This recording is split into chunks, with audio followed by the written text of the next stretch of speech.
If you haven't gotten something to eat, there's still time. There's plenty of food there. The food part of this is an experiment by the local Sigma Xi chapter. We try to sort of stimulate that chapter, so we decided we would hold socials before some talks, not all talks. And this is our first foray into that. And I'm measuring success by how much food is left. We'll see.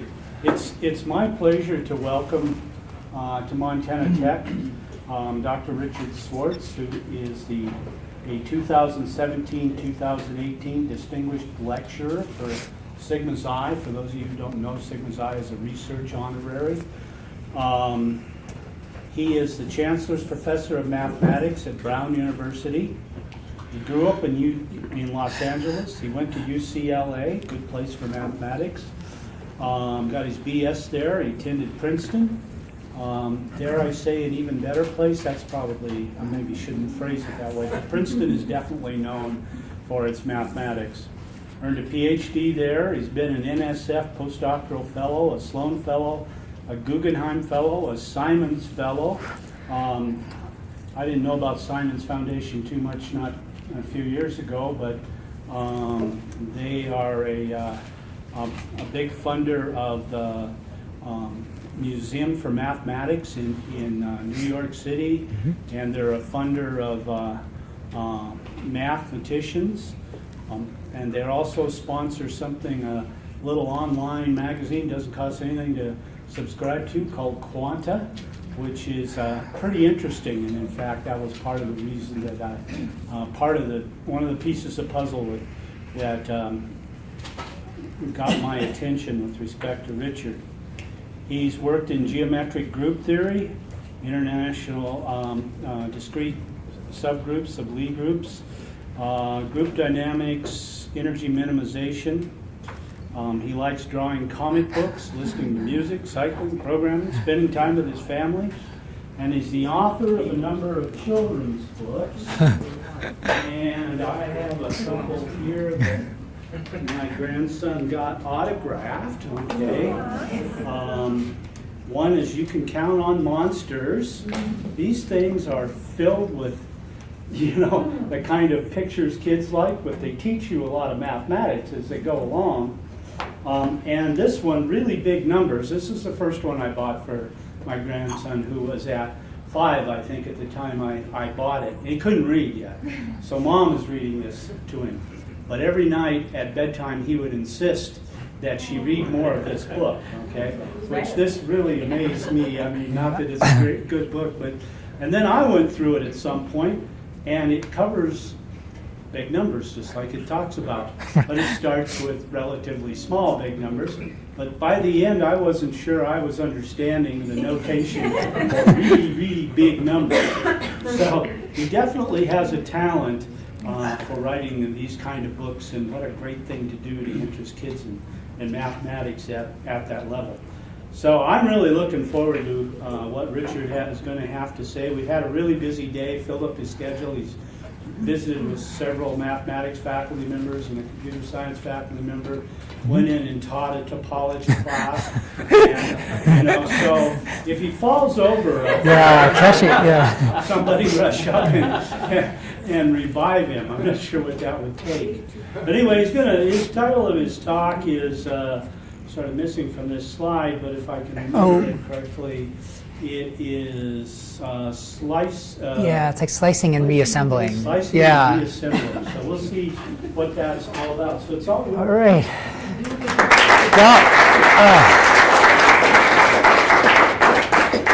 Well, thanks for having me. It's really great to be here. It's just a beautiful place, and I got to visit my friend Beth from college, and just talked to a lot of interesting people. So I'm going to show. Maybe I'll start by just saying what the plan of the talk is. So I'm going to have a couple of preliminary things, and some of it is just an excuse to show nice pictures. So I'll talk about slicing a cube and also projecting a cube, and then continued fractions, and then permutations, and then I'll talk about the main things, which I'll get to. And I'd say that maybe the general the general area of the talk is kind of a mixture of geometry and dynamical systems. And maybe what I'd say in advance is that it's a kind of a theoretical talk, but dynamics is really like the study of what happens when you do something over and over again. And it's kind of almost impossible to overstate the practical importance of things like, or scientific importance of dynamics, like when planets go around the sun and they interact, and every time they go around there's more interaction, and so there are these kind of old questions like what happens in the long run. Are the planets going to fly away from the sun or crash into each other? Is the solar system stable? And all kinds of things, and systems on Earth, weather systems, and all these things are parts of dynamics. And the things I'm going to talk about are kind of really, really toy models where they're so simple that you can sometimes prove things rigorously, I guess. For these really complicated systems, in a way, it's to do really theoretical math, it's quite difficult, and you can just get general results. But I'm going to talk about some things where you can kind of say exactly what's going on. Okay, so slices of a cube. So I'll bring up the program first, but it's also, so there's a rotating cube, and there's a slice of the cube. What I'm showing you is I'll make it a little bigger. You should think of a cube like kind of sitting right centered at some plane. And then there are kind of two things you can do to it. You can just kind of project it into the plane. There's some button I can push to steady it. That'll make it a little more steady. So this thing's just kind of rotating around. There's just a plane that's sort of, you should think of, well, I guess it's kind of rotating around, and you're just kind of looking at shadow on the floor. And the red thing is the slice, what it looks like. And so in a minute, I'm going to show you a four-dimensional cube. And if you're in pure math, you are happy with that. And if you're not used to thinking about that, three-dimensional space is really just collections of triples of numbers. And if you think about it that way, four-dimensional space is really just collections of quadruples of numbers, and so on like that. So a four-dimensional cube is a kind of an easy thing to describe just in terms of coordinates. Like it's all the vertices where it's 0, 0, 0, 0, 0, 0, 0, 1, 0, 0, 1, 1, all the binary numbers. Those are the vertices or corners of the cube. So you can imagine a four-dimensional cube just kind of sitting, there it is. So that's what you would see if you were kind of rotating a four-dimensional cube around. The white, and then the red, I can just show you the red. This is what the slice is, and it's kind of interesting that you see that, like, if you slice a cube, you can even see sometimes you'll get an octagon, and you can kind of change how it gets sliced. So it's one point I'm going to make later, that you can see all kinds of different shapes if you slice a cube. The projection thing is not really part of the talk, but I can't resist. I always like, this is a six-dimensional cube, and the slices are pretty weird, but let's just show you the cube. So that's what it looks like, and then there's 8 dimensions. This is what it would look like if you were sort of floating around a kind of 8-dimensional cube. That's not really part of the talk, but I like this picture a lot. Okay, so that's the first program I was going to show you. These levers down here, if you're like programming, these are kind of telling me how to hold my arms in 8-dimensional space, and my arms are determining the plane that I'm projecting on. So that's sort of what the program is doing. It's moving the arms around and projecting. Okay, so now I'm going to tell you about continued fractions. And I'm not going to give you a general definition, but I'm going to give some examples. The continued fraction is kind of, some people call it like the DNA of a number. So the top example is 3/4. 3/4 is also 1 over 4/3. And in a way, 4/3 is simpler than 3/4 because the bottom, the denominator, is smaller. And then 4/3 is 1 plus 1/3. So you can write 3 quarters is 1 plus 1 over a third. I don't know if I said that right. But anyway, these numbers 0, 1, 3, they, the 1 and the 3 are getting this 1 and this 3. So then I took a fancier example, 18 over 7. And, well, you pull out the 2, and it's 2 plus 4 sevenths.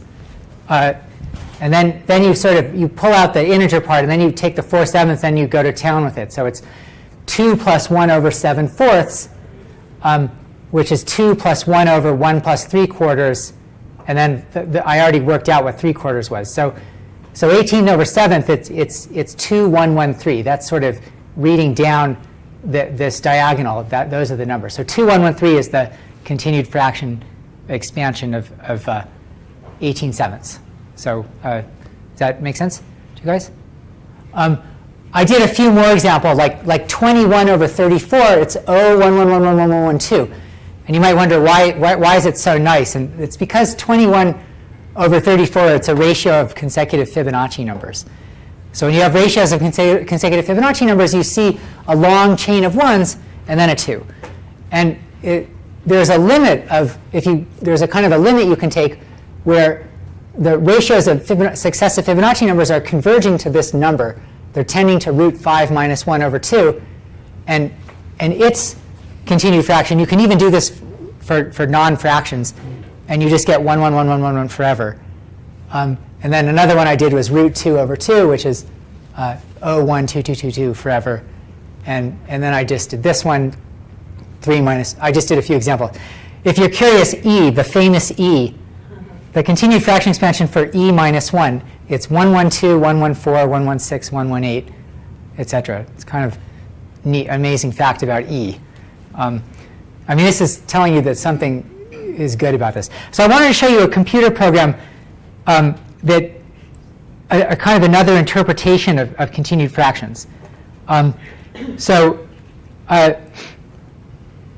you do is imagine you have a chocolate bar, and you take the biggest square bites you can out of it. So in this case, I could take out this big red square bite, and then I'm left with a smaller chocolate bar. And then I repeat. So you're just always biting off the biggest square you can, and you record the number of squares you have at each size. And those numbers, 1, 1, 1, 3, that is the continued fraction expansion of the number. So this is a kind of a geometrical way that this is going to be a theme for this talk, that you kind of have this thing which looks like number theory, and then you do this geometrical thing, and then it turns out that the number theory influences the pattern that you see. You can just pick a random example of this program. Well, like this one is 41 over 58, and what you get is 0, 1, 2, 2, 2, 2, 3. The O is just because it's less than 1, and then there's 1, 2, 2, 2, 2, 3. So, and so the one where it's that number I wrote where the continued fraction was 1, 1, 1, 1, 1, 1, 1, 1, that is the golden mean. That's the rectangle that the Greeks love to use in architecture, and it has the property that if you bite off a square, you get the same shape, just turned sideways. And so then you bite off another square, and it just keeps going. And when you actually solve the equation for what that is, that's how you find out what that number is. So I can probably plug in like 21 over 34. That was what I showed before. So this one, see, it's 1, 1, 1. That's kind of, so this is very close to the golden mean. If you had the golden mean, this thing would go forever, and there'd be no 2's at the end. Okay, so that's the second thing I wanted to show you, is this kind of, if you're just thinking about it for the first time, the takeaway is that if you have a number, you can do this process and generate this sequence of integers. And the sequence of integers is something like some kind of secret code to the number, I'd say. Okay, so that was the second thing I wanted to say. And then now I want to talk about permutations. So a permutation is kind of really what it is, you have, some of you may have seen the shell game where somebody sits down with 3 cups and they go like this. And that's what a permutation is. You have some number of things, in this case 4, and you pick them up and you put them in some new arrangement. But you just put them, like you move number 1 over to number 3 and number 2 over to number 4, etc. You're just rearranging them. And so I've given an example of a permutation that I'm calling A. And in this notation, the first one is going to the last position, and the second one's going to the third position, etc. These lines are telling you how to move things. And the thing I want to say, what's nice about permutations, is that if they're the same size, you can sort of add them, so to speak, in the same way you might add numbers. Like what is this middle thing is showing the calculation for what A, B means. So what you do is you stack A on top of B, and you just follow the arrows down, and that tells you where to go. So like, for example, like here in the middle, this is the little calculation thing. So I do A, and this thing goes to here, to the end. And then I do B, and it just goes straight down. So the net effect of AB is the first one goes over to the last. The second one, it goes over one for A, and then it goes all the way back over to the corner for B. So the net effect is it goes like this. So this one over here is what, I keep saying AB, but there's always a question of whether you write AB or BA, and I'm not going to help you. I'm not going to get that right. But anyway, this is what BA is. And you could imagine imagine you had a big permutation, like you were permuting 1,000 things, and it was just A, and then you did A, and then AA, and then AAA, and AAA. And what you're really doing is you're just kind of tracing around how each thing moves around. And eventually, like if you start, imagine I just do AAA, AAA over and over again, then eventually you're going to come back to where you started. There's just a finite number of things that can happen, and eventually you just exhaust them. So like when you trace an individual thing and you see where it goes, that's what people call an orbit. And so you can kind of see maybe the celestial mechanics origins of dynamics. Like, so in this example, like what if I do AAAA? Well, I'll try to do this.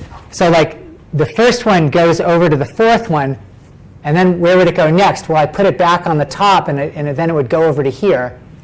And then I put it back over to the top, and then it would go over to here. I put it back on the top, and it would go over here. So if I did AAAA, it would take 4 times, and I'd get back to where it was.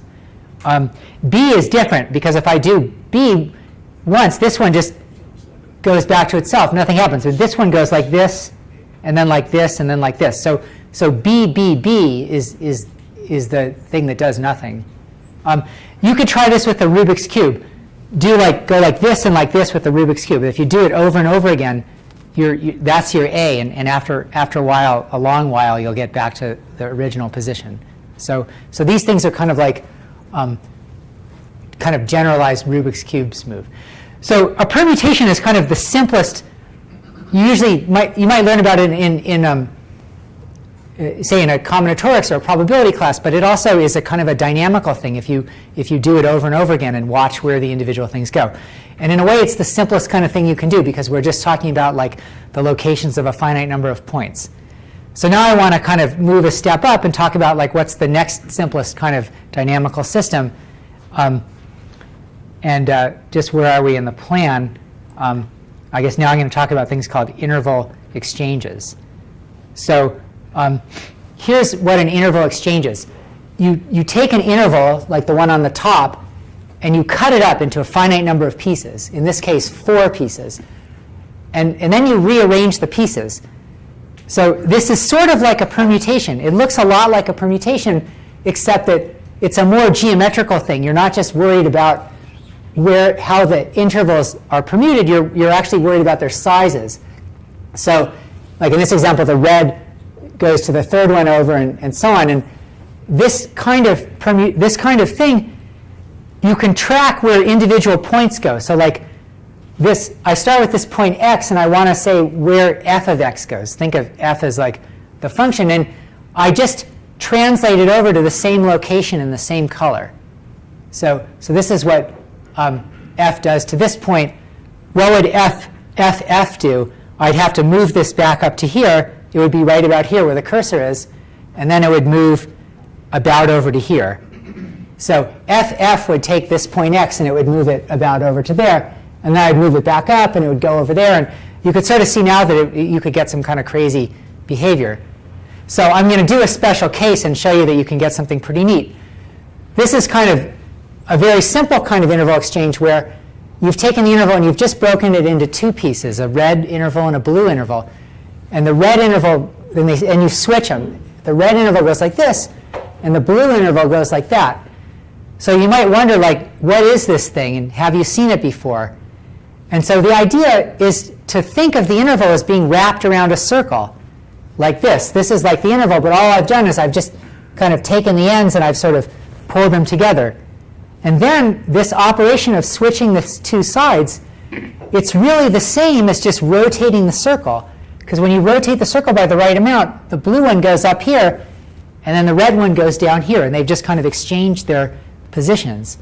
So even though this thing looks like a permutation of really just switching two things, which isn't that interesting, because if you do it twice, you get back to where you started. But if you track the individual points and you do this twice, the net effect is you've just rotated by the next amount. So if you pick the rotation angle to be, what's like irrational, like pi over an irrational number, then this thing will go on forever, and no point will ever come back to itself. So this is kind of an example where it's like the next simplest thing. It looks like a permutation, but it's got some geometry put into it, and then it has this more complicated behavior where it just, if you pick the angle right, it never comes back. Or you could pick the angle to be like 2 pi over 93. And then this thing what it would do is you looked at the individual orbits after exactly 93 steps, they'd all come back. So you can kind of get some more interesting behavior by adjusting the geometry. And already with 4, it's actually, these things have been studied for many years, and they're quite a complicated thing. It's another thing that kind of reminds you a little bit of like recombinant DNA. Like if you have DNA strands and they kind of go together and they kind of exchange, various pieces of them exchange, and then later on they exchange again. And if you keep track of how these things are exchanging, you've got little bits of DNA that are kind of moving around. And this kind of study is, a little bit, the genomics is a much messier kind of thing, but this is like a very toy model of that. So this is what an interval exchange transformation is, and it's related to all kinds of things. It's a kind of strangely popular topic. Okay, so now I'm going to tell you about now I'm going to step up a dimension. I'm going to show you something which is a little bit less like a permutation, but still got some of that flavor. So this time, what it's going to do is it's going to be this kind of kite-shaped thing. It's going to be a rule for taking a point in the kite-shaped thing and then getting a new point in the same region. So implicitly in this, there's going to be a function, and I'm going to describe how it works. What you do is this kite-shaped thing is very carefully constructed. It's 2 isosceles right triangles, a green one and a red one, and this length here of this yellow one is the same as this length here. So it makes this symmetrical dart. And then I can, what I do is I take the green one and I rotate it so that it's in this position. And then I take the yellow one and I move it over and rotate it so it's here. So the letter is supposed to show you how the rotation works.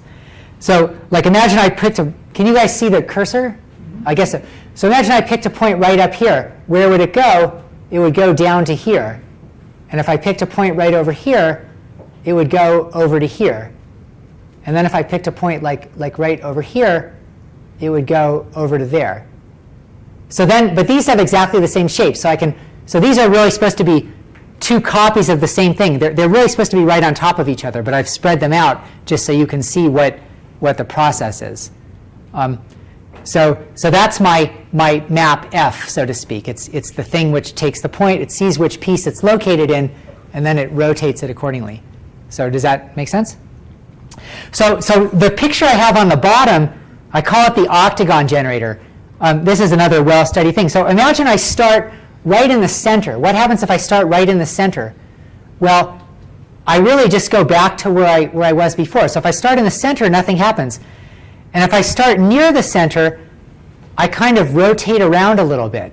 So if I'm like in this pink octagon, if I start somewhat near the center, I move a little bit. And it turns out that this whole octagon just gets rotated. I think it gets rotated 3 clicks. But I could be wrong. I think it's 3. And so every point in this octagon just does kind of the same thing. But then if you're not in this octagon, something else happens to you. Like if you're down here, let's see what happens to points in this green octagon. Well, when I rotate this, they start down there and they go up to here. And then when I rotate it again, they go down to here. And then I rotate it again, they go down to here. So the center point here, if I look at its orbit, where it goes boom, boom, boom, boom. It comes back after 3 steps. And then the nearby points, they kind of go like 1, 2, 3, and they don't come back to where they were before, but they come back kind of rotated by 3 clicks.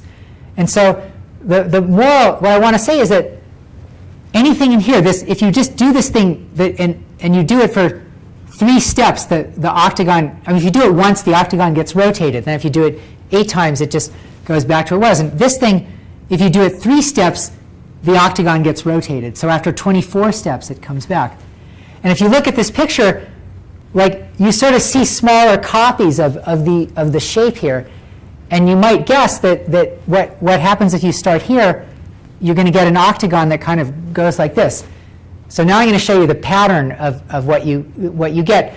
And what I'm drawing is like what are these regions really? They're like all the points that sort of have the same behavior under the system. I made a program which shows this. So it's a little bit. So this is supposed to remind you of that. It's a little bit of a fake because I'm going to generate the same picture by a slightly different mechanism. So if you don't pay too much attention of how these things come up, but there's the thing I had before, and then there's this. This one's missing. I have to just separately click it. And then if I click here, you get that, and then. So this thing turns out to be a slightly different process that does generate the same picture. And you might ask, why didn't I just show you exactly the process? And it's because I'm lazy. I have this other program that makes the same picture, and I just kind of there's some other part to this which I'm hiding, where there's more to it. But at least in here it does. So yeah, you zoom in, and it just keeps going like that. You see. So this picture. The secret, the mechanism, is that if you just look at a point and you wait till it gets back to the smaller region, it turns out it comes back to the smaller region in the same way that the points in the bigger region come back. It just takes longer. So whatever happens in the big region is copied in the small region. But part of what happens in the big region is a small region. And so the small thing has an even smaller copy in the big region, and so on like that. And this generates this infinite pattern. Sometimes in dynamics, they call this renormalization. So anyway, there's a kind of a self-similar pattern to this, which generates these infinitely many octagons. OK, so this is like a little step up, and it's sort of like a permutation. It's like you're interchanging 2 things. You're kind of cutting and reassembling. Got to work in the title somewhere. But now you're kind of, it's 2-dimensional, and you're using the rotations, and so you're getting a more interesting kind of pattern. OK, so the next thing I want to talk about is I'm going to show you kind of the honest version of the program. So this was I really got into this stuff because I was trying to solve a specific conjecture that was related to celestial mechanics, sort of. So the outer billiards. So the kind of shape, let me say what it is, and I'll describe the bottom first and then the top. You have some shape in the plane, and it's got to be convex, which means it's puffed out, basically. And you pick a point, and you draw a tangent line to the shape, and you draw the new point so that the tangent line hits the shape halfway between the 2 points. So points 1 and 2 are equidistant from the tangent point. And then you go on and you do 3, and then 4, and then 5 would be somewhere over here, and so on like that. And this thing, it's kind of a toy model for. It was invented by B.H. Neumann in 1959. It's a little bit like a toy model for celestial mechanics. You have sort of a sun, and then you have a kind of an Earth that's going around. Sometimes I tell people I understood more than anybody else about what happens when the Earth goes around the sun, in case the sun is a 4-sided shape. But so this thing, one difference between this, so it's like the last example, it's 2-dimensional. It also has this feature where things are rotated, because if you sort of move a little bit, like you're kind of, like if I move out to here, then the new point would be over here. So everything in a little vicinity of this point is kind of rotated and turned upside down. So it also has this kind of rotation feature. It's just that it goes on forever. And one question that maybe one of the reason I got interested in this is people were wondering, or Neumann specifically was wondering, could you have a shape and a point which wandered away when you did this? You do this for a long time, and it eventually just drifts all the way out. And it's sort of like a question is like, in this very toy model of the solar system, could the Earth wander away from the sun? And I proved that. I mean, I found a shape and a point which does that. So then after I did that, I kind of got more interested in like the structure of it. So this isn't one of these shapes. For this shape, I'll show you the picture. You never wander away. So let me show you the picture. OK, so that's the bottom. The bottom is describing the game. It's a little bit like billiards, where you're kind of, but it's more like golf in a way, kind of bad golf, where you're trying to hit the ball into the hole and you keep missing. But these shapes that I'm describing are what I call they're called semi-regular octagons. What you do is you take a square and you cut off the 4 corners in a symmetrical way. And if you think about it, there's a kind of a one parameter, there's like a one number that determines how much you cut off. And in this example, I've kind of described my number, my parameter is S. And this is supposed to, this red octagon is centered at the origin, and one of the points is 1/2, comma S minus 1/2. And the other ones are the other points are found by symmetry. So S is the number that describes how much you get cut off. But you don't have to remember the formula. Just think that there's this number S, and it tells you how much you cut off. I took this weird way because it turns out to like fit well with the other pictures. So I'll show you. Let me go back to this one. So this thing has more to it. So there's the this one is S is like square root 2 over 2. This is the regular octagon. And I'll show you, this one has a feature that's sort of like the other one. If you can kind of trace it around. If I pick a point like here and I draw the tangent line, it comes back in here. And so these octagons, this system just kind of moves these octagons around. And after 8 steps, they come back. And then there's another going out. There's like another layer. So the reason why in this example nothing can escape is because there are these kind of like necklaces that trap everything. Then you ask, like, what happens in between the necklaces? Well, you see that, and that, and that, and that. So this thing actually generates the same picture as the Octagon generator.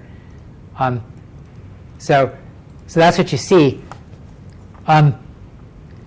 So what I'm going to do now is I'm going to show you some other shapes, like other values of S. So maybe the simplest one is just a square. That's like S equals 1/2. That's not that exciting. Maybe I'm going to change the colors, though. OK. All right.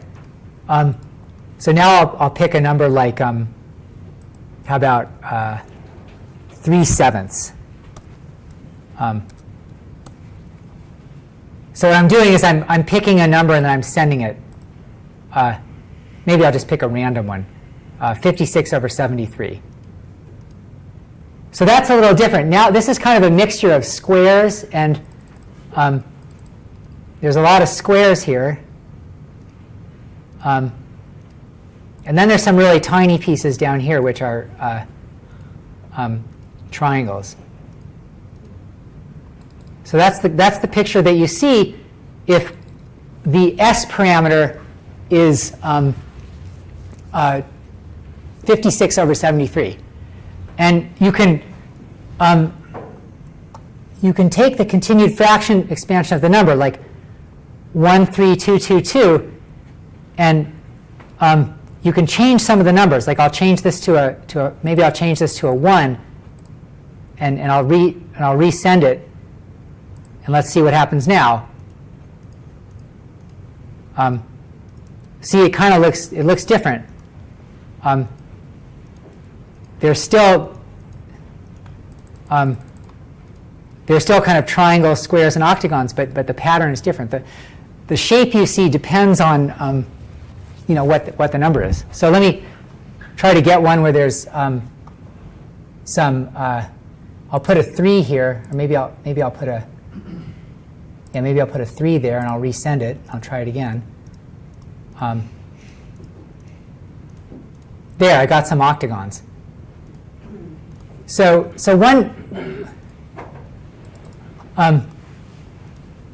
is kind of a pattern that you see. Well, one thing I proved, so let me tell you what kind of result I proved, that if you look at the continued fraction expansion, and if every other number is even, then you only see squares in the middle, except for these little tiny triangles. So I'll show you like the best one, in my opinion. It's the one that goes 1 1 1 2 1 2 1 2 1 2 1 forever, like that. And that one, let me show you that.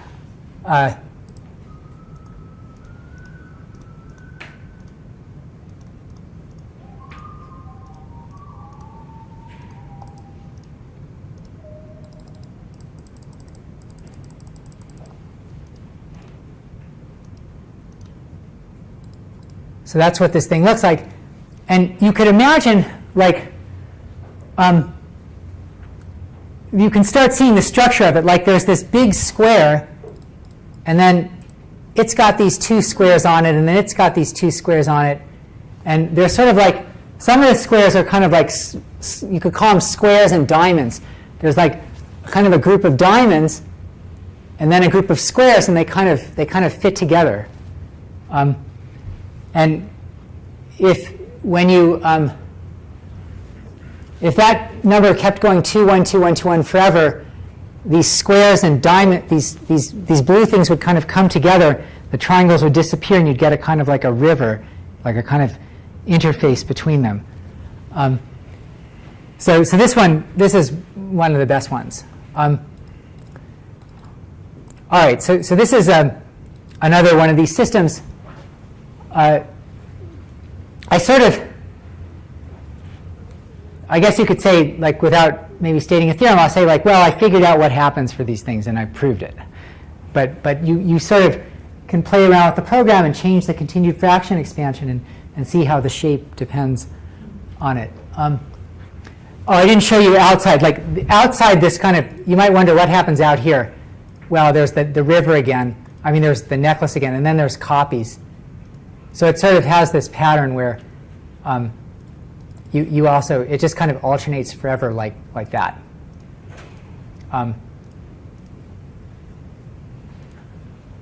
Okay, so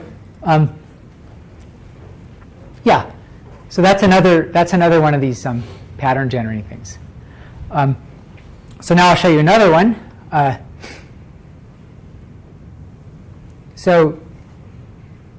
Okay, if you're wondering where this is going, I'm going to show you another one of these things, and then I'm going to try to show you how even though they look completely different, there's like a sense in which they're the same. So the next one I'm going to tell you about is, maybe before I say this, I'll say that I had been working on this stuff for a while. After I did the thing about the point that wanders away, I got interested in this, and after a couple of years, I said, I really want to work on something else. I mean, just I've been doing this too long. So I said, well, what else can I do? And I thought of this other kind of system. I said, well, this guy invented this thing, so I'm going to invent one. Let's try something else.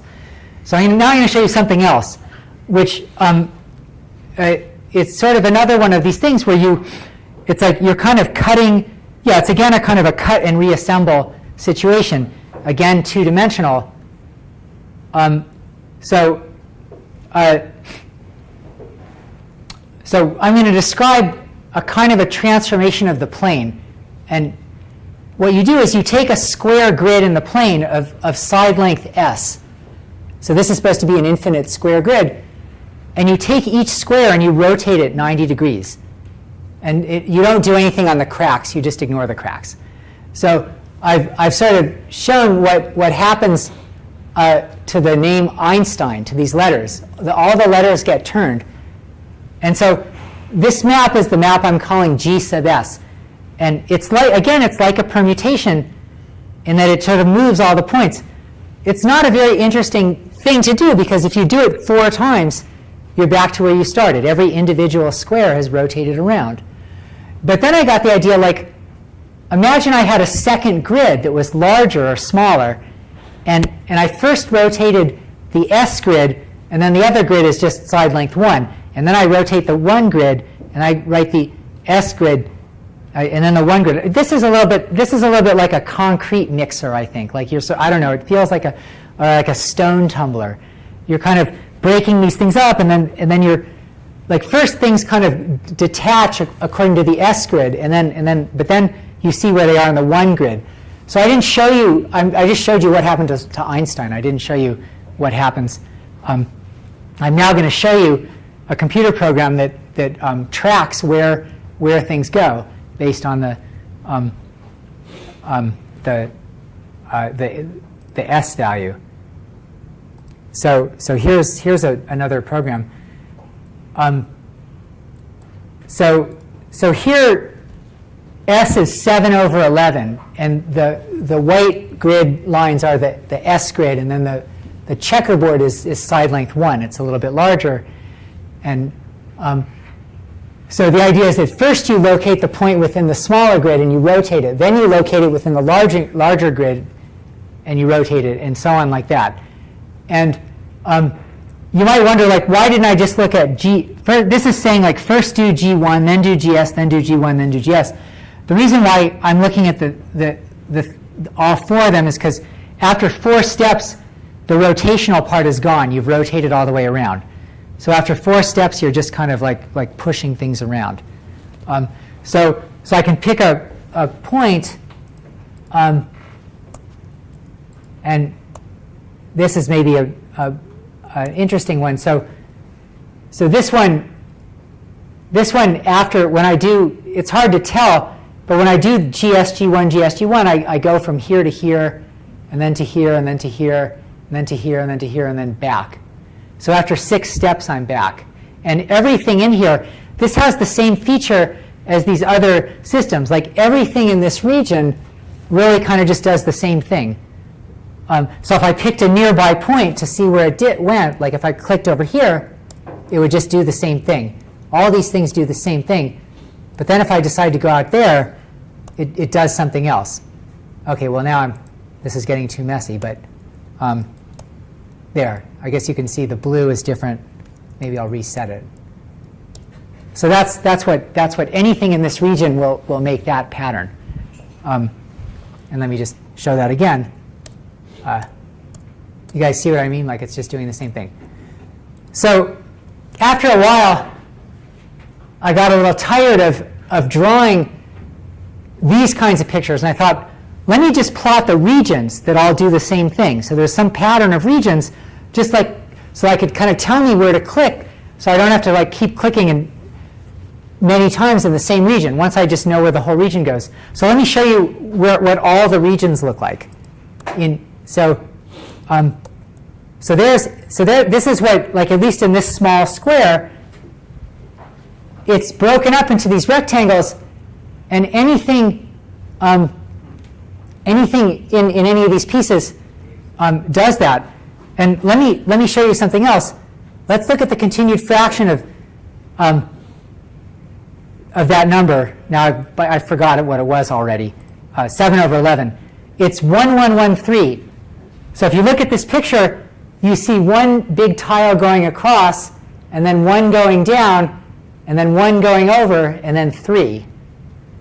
So maybe that was a coincidence. So I'll pick another one. I'll just pick a random one, like 41 over 58. Its continued fraction expansion is 12223. So let's see that.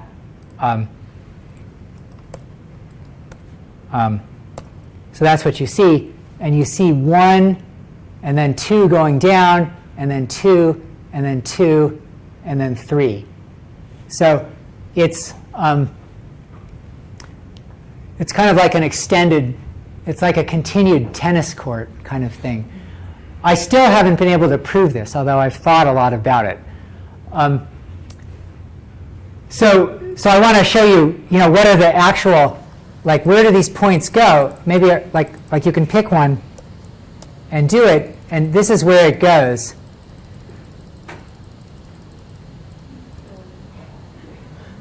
So it's kind of, I'll show you another one which looks even neater, but what's hard to prove about this is that these points go a long way out.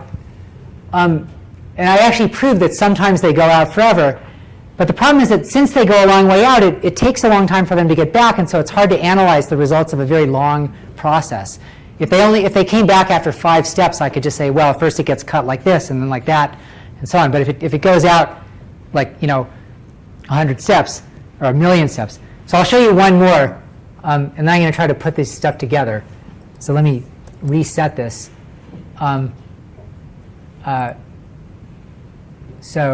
Let's see.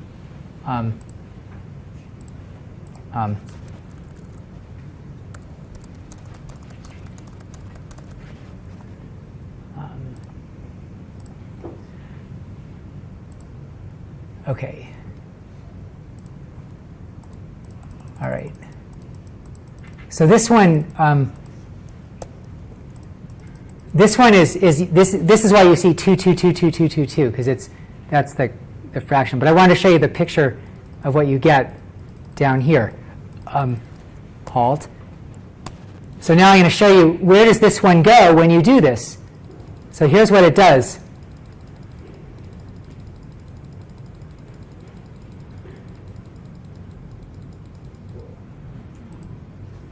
So it looks like when you take some numbers that are, when you put more and more 2's, it looks like this gets longer and longer. And it sort of looks like when you rescale it, it looks like you're getting a fractal. That's another example of something I don't know how to prove. But it's kind of intriguing that it does that. So it looks like a kind of a rough, a fractal is a kind of a picture that looks the same on all scales. And this has a kind of a rough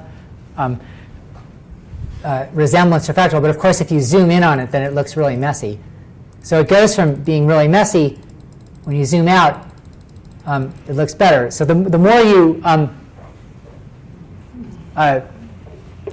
anyway, the closer the number you take is to a certain number, the more you see a fractal. Okay, so now in the last 5 minutes or so, I'm going to just try to put it together, and then I'll stop. Is it just a coincidence that this looks like families of cats?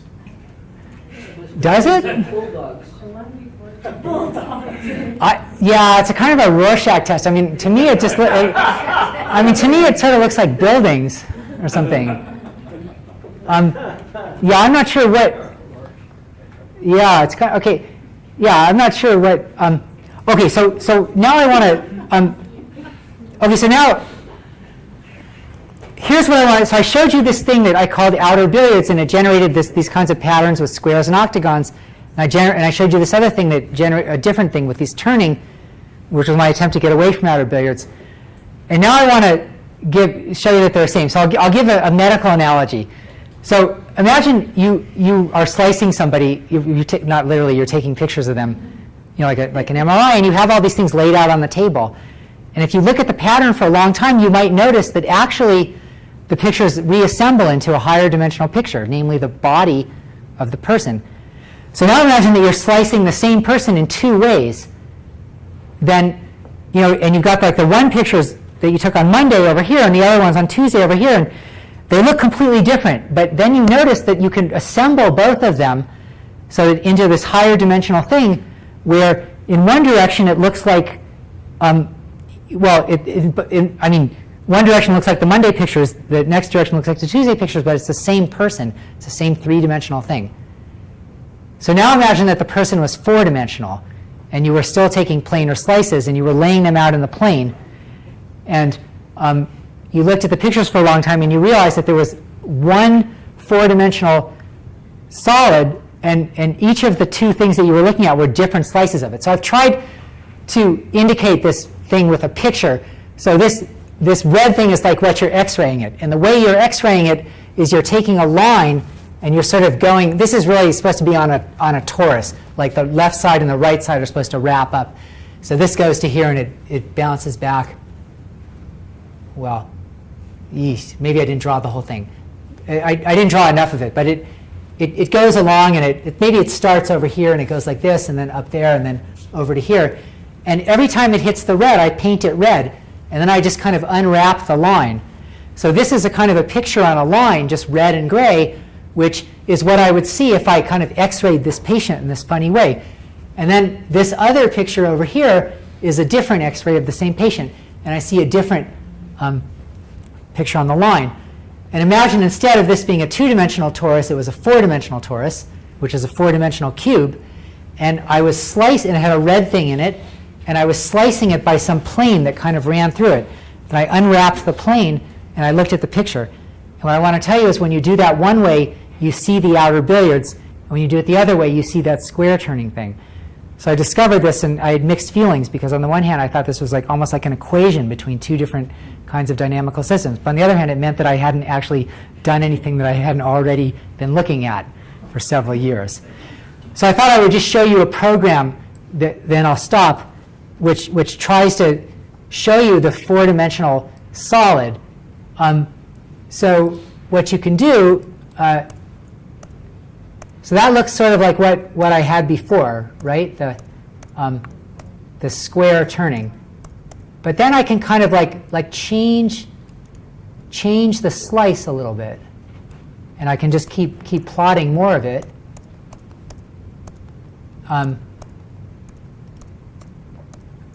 And then I can move some more. So I'm kind of like, it's like that first picture I showed you. It's like I'm taking different slices of this four-dimensional cube is filled with, with polyhedra, or four-dimensional polyhedra, or you could just think of them as rocks. It's like a big cube that's filled with pink rocks. And I'm slicing it in different ways. And it starts out like that, and then, moving right along, it just keeps going. This would be better if it plotted faster, but then keeps going.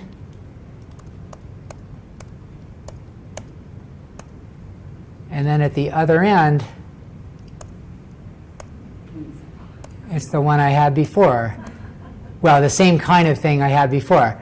And way at the end, it's exactly right. So this is like, what I'm telling you is that there's this four-dimensional solid, and it's filled with these pink rocks. And as you slice through it, you see the pattern generated by the one system at one end, and then at the other end, you see the pattern generated by the other. So this I actually proved, but so I kind of, so that was how I was able to get some information about this thing, because I knew a lot about the other one, but I still, a lot of things I don't know how to prove about this. Do I have, let's see, do I have like 2 minutes? The last thing I want to show you is just a neat picture. And you can just ignore this if you don't know what the hyperbolic plane is. The hyperbolic plane is like a non-Euclidean geometry version of the plane. And it's completely filled up with triangles. And so at some point I got the idea, like, let's do a non-Euclidean square turning, except I use these triangles. And so I'll just show you the picture because it's nice. That's the kind of thing you see when you look at the orbits of this. This is like the non-Euclidean version of the square turning. Okay, so I'll stop there, and that's it.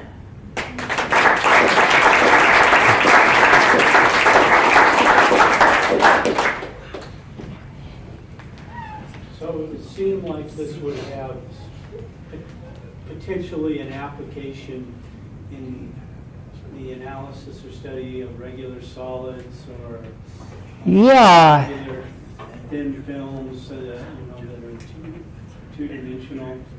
Or in the case, You mean like when they're sort of mixing over each other? And well, zeolites come to mind, okay, which are pretty regular solids with spaces and pore openings, and you can trap things in them. And I was just wondering if there's, I guess the general question is, have you encountered sort of applied versions of what you're doing? not exactly, although, people, like, I went to a conference when, where people were talking about this kind of mathematics, and like cement mixers did come up, or rock grinders of various kinds, because these things are, they're kind of tumbling over each other and they get fractured, and then the same thing happens and the pieces are kind of fractured again, and you might, so like if you look at my pictures, you would see that there are these like big octagons, let's say, and smaller. This would be bad for a cement mixer or something, or like a rock mixer. You might want all rubble. So you could ask, like, what kinds of motions of a mixer would reduce everything to rubble, and what kinds of motions would leave kind of big chunks, which, like, these things don't completely mix things. So that's like the one. That's like the one. This came up. People were talking about that.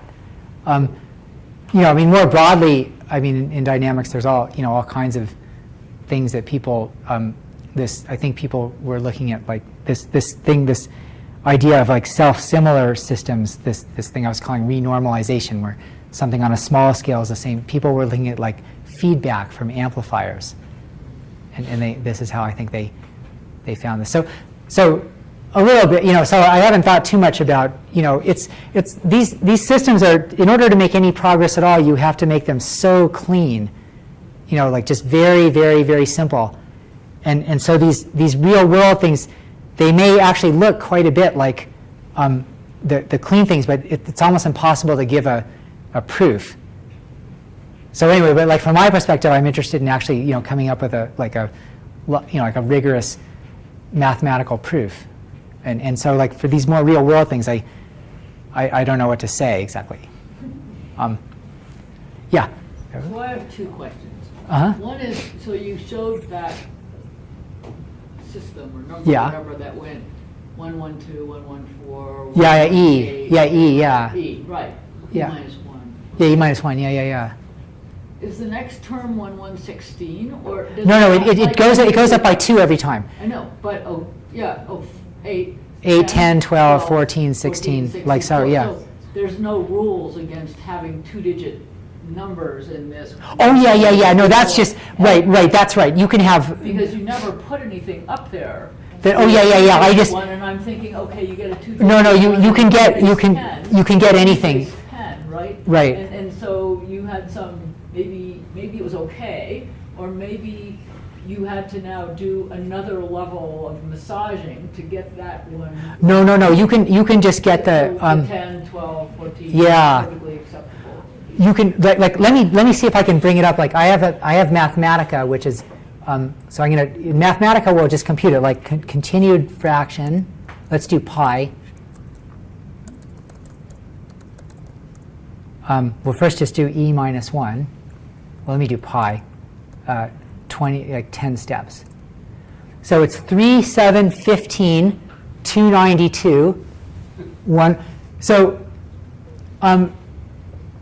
the fact that there's like a very, very good, the fact that imagine this 292 is really like infinity. Mm-hmm. It would mean that pi was exactly 3 plus 1 over this plus 1, plus 1 over this plus 1. And this is like 355 over 133. That first two numbers are saying it's approximately 22/7, which is Right.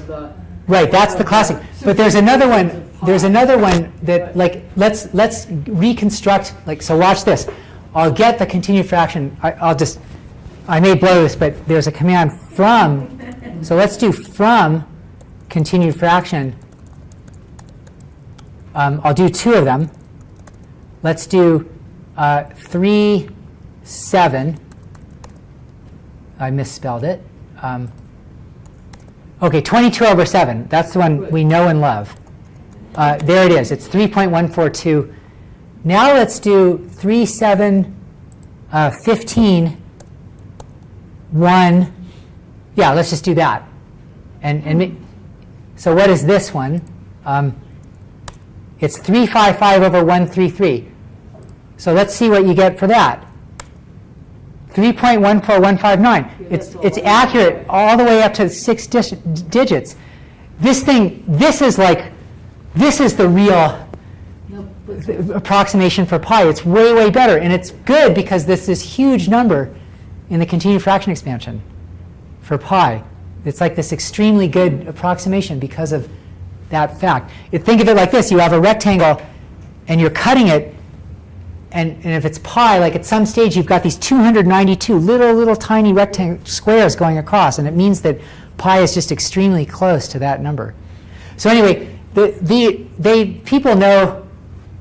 So I'm happy that they can have 2 and 3 digit little numbers. Yeah. Okay, that's what you want to know. It was very unsatisfactory to me. Yeah. No, that was just an accident of this. I picked ones that I could typeset easily. Right. But then the second question I have, it's maybe a little bit deeper, and it's not about this, okay? Okay. You said you actually proved at least one of those. Right. How do you tackle the proof in this? Okay, so I'm sure we don't want you to go. Well, let me say it. Okay, in a word. The strategy. Okay, so the strategy in a word, renormalization. That one word I said. So that the octagon, that thing I showed that generates the octagons, the way the proof works is you just show that what happens on the small scale, the way it comes back to a smaller region, is the same as what happens on the big scale. And this gives you the kind of whole picture all the way down, so to speak. So what I did for the one that I could prove is I showed that you take the big one. You look at, you actually, you take 2 of these systems for different of these numbers, and I showed that what happens on a big scale on one of the systems is the same as what happens on the other system on a small scale at a different number. And you might wonder, how are these numbers related? So in other words, big at one number is the same as small at another number. And then the way the numbers are related is that you get to the second number by just chopping off the first digit of the continued fraction expansion. And so then I can figure out what happens. I want to know I've got a continued fraction expansion of length 20. I want to know what happens. I look at the one on a small scale. It's the same as what happens on the big scale of something of continued fraction length 19. And then I want to know what happens on that one, and I go to the next one. So I can kind of, I relate what happens in one system to another one where the continued fraction is smaller. And this gives me a kind of an induction way to go back up and prove lots of things. So then I had to show that this was true, that what happened on the big scale is the same as what happens on the small scale. And then it starts getting complicated. I took these 2-dimensional systems and I kind of made them into a kind of a bundle of I bundled them all together like a deck of cards, and I analyzed what happens on this 3-dimensional thing, and I had to use some computer-assisted parts of it. So, but the basic idea is this relating what happens on a big scale to what happens on a small scale. And I ended up writing a book about this called The Octagonal Pets. And PET is polygon exchange transformation. Not his cats or No, pets. Those are pets too. Yeah, these are like there was interval exchange, which is IET, and this is polygon exchange, PET. So, but that's a vague sketch of you know. No, but that was helpful. Yeah, a question? Going back to your cement mixer Yeah. analogy, if you can imagine coming up with a system where you could predict the shape and size fractions of What's what going? you're Yeah. doing, can you go backwards from? Can you take rubble and You go mean backwards? you from mean it? like assemble it according to some way, or you mean try to figure out what the system was based on Yeah. what the pieces are? Yeah. That's a really good question. Kind of like, I would say probably that the answer is no, and the reason, the reason, but let me tell you why. Because I kind of noticed, like take that last thing I was saying, where there's like this one 4-dimensional thing and different slices of it. Like you can kind of get at the same picture in different ways. Like I first showed you that little octagon generator, and then I showed you that outer billiards, and it generated the same picture. So if you handed me that picture and said, what produced it, I couldn't really give you a unique answer. You know, I'd have to say, well, it could have been this or it could have been that. Yeah, so you're kind of asking like a reverse engineering question. I mean, but, you know, so maybe I'd say like, I mean, probably, you know, just, you know, yeah, just not smart enough to do it. I mean, most of them you look at it and it's just going to look like some really complicated thing. And, you know, how do you, like, it's sort of like if I gave you a printout of a function and I said, what function is it? You know, if it looked like this, you might say, oh yeah, well, it's y equals x squared. But, you know, suppose it, you know, did some crazy thing. I mean, like, you know, it might be very, very hard to reverse engineer what the function was based on its plot. So I think it's a similar kind of difficult thing. But that would be like a really interesting direction of research, to try to, you know, see like you just have the output of the system and then you want to know what was the mechanism. I mean, that's kind of what, you know, what science is in a way. Let me know when you can do that. Yeah, well, I'm not going to live long enough. Yeah.